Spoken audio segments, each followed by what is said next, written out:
In 2026, the White House objected to the color of a bathroom tile at the Kennedy Center, so they tore it out and replaced it with taxpayer money.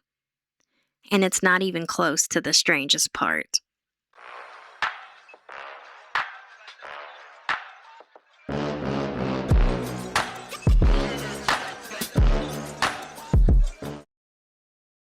Okay, let's back up.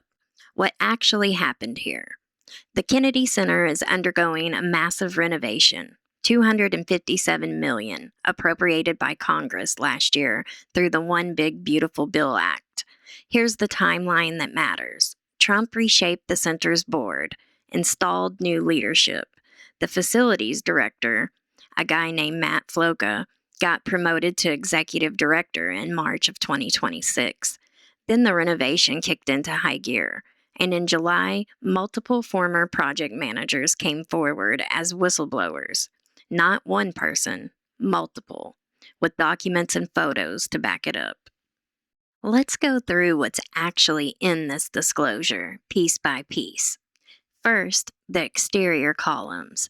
To meet a cosmetic deadline, contractors used a cheaper, shorter lasting primer before repainting. Now rust is bleeding through the fresh paint. Estimated cost to redo it, $1.8 million. Next, the reflecting pool. Resanded, repainted, already rusting and peeling, needs a full redo. Then there's the concert hall floor. $8 million contract. Went to a firm with no prior experience working on concert halls. A concert hall flooring isn't just flooring, it's an acoustic surface. The disclosure suggests that that wasn't even factored in. And back to that bathroom, brand new beige tile. Installed, then ripped out and replaced because White House staff didn't like the color. Management allegedly told staff to do whatever it takes and we'll deal with the lawsuits later. That's a direct line from the whistleblower disclosure. Not my words, theirs. Here's why this isn't just gossip.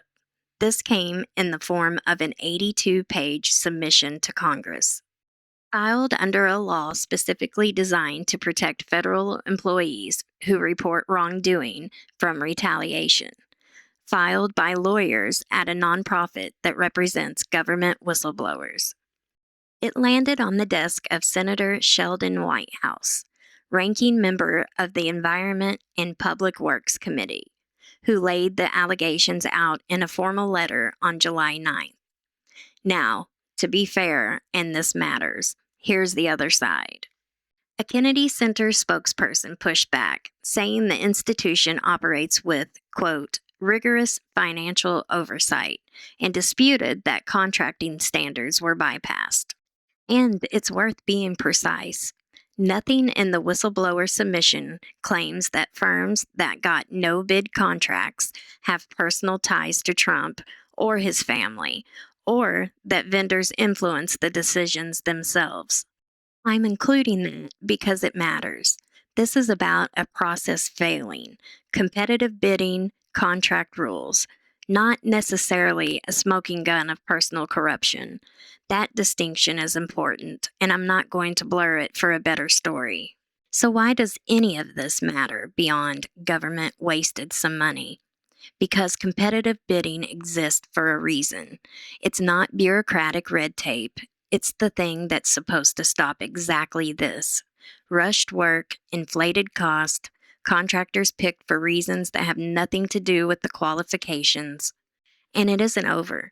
White House has formally demanded a detailed accounting of how that $257 million has actually been spent, and more information on how these no-bid contracts were awarded. I'm going to follow that paper trail. When the Kennedy Center responds, or doesn't, I'll be back with what I find. If you want to actually see whether anyone's held accountable here, that's what this channel is for. Subscribe, and I'll bring you the follow-up. Thanks for watching.